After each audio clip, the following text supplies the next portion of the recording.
The case did not begin as a crime.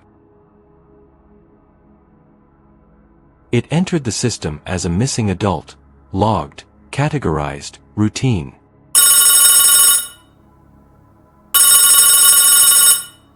A disruption in a schedule that usually corrected itself. At first, absence was treated as voluntary. Benign. Because there was no evidence yet that suggested anything else. Investigators focused first on what could be confirmed. The last recorded movements. Ordinary responsibilities carried out on schedule. Nothing skipped. Nothing rushed. Inside the home, there was no disturbance. No sign of struggle. No indication that anything had gone wrong. Normalcy reinforced the early assumptions.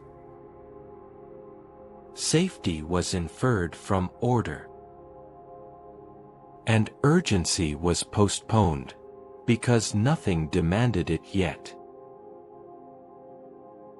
Only later did investigators widen the scope.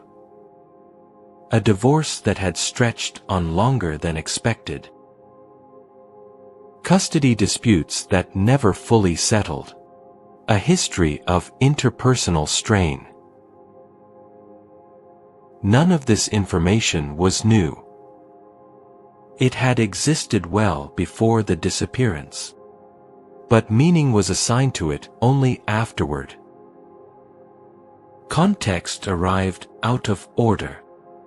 And what once felt secondary began to reframe everything that came before. The first significant evidence did not appear where she vanished. It surfaced elsewhere, disconnected from the initial assumptions. Items recovered far from the point of disappearance. Handled, transported. Their condition suggested effort after the fact. Deliberate behavior, not a spontaneous break. The contradiction became difficult to ignore.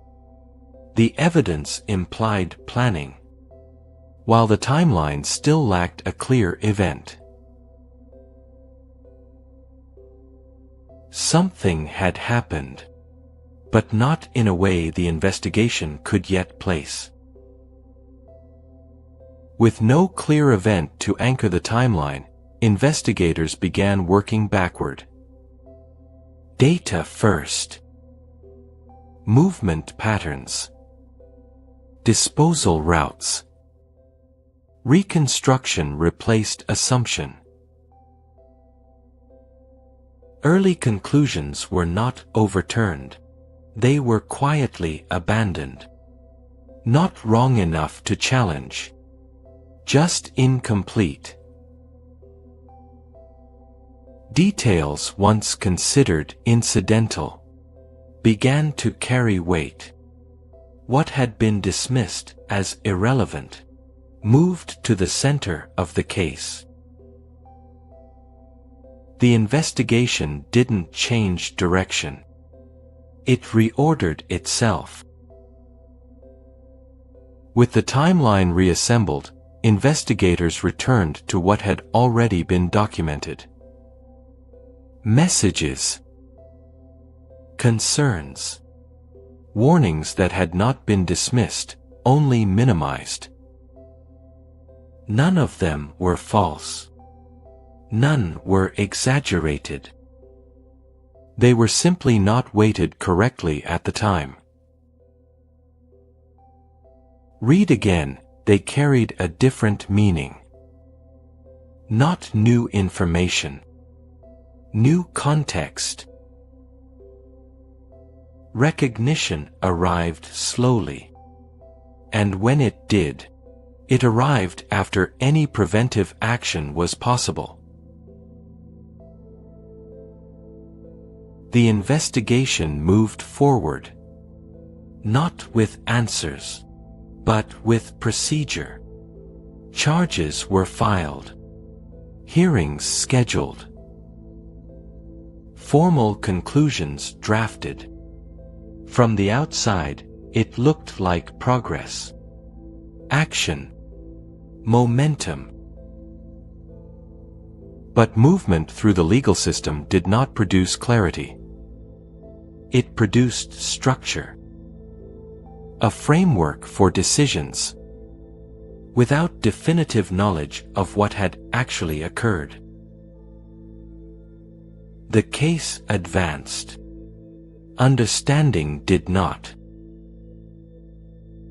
There is no definitive account of her final moments. No sequence that can be confirmed. No detail that completes the timeline. There was no recovery that could resolve the uncertainty. No finding that could anchor fact to outcome. What remains is inference. The investigation reached its limits. Not because it failed, but because some events leave no recoverable record. Ambiguity did not come from storytelling. It came from reality. What do you think really happened?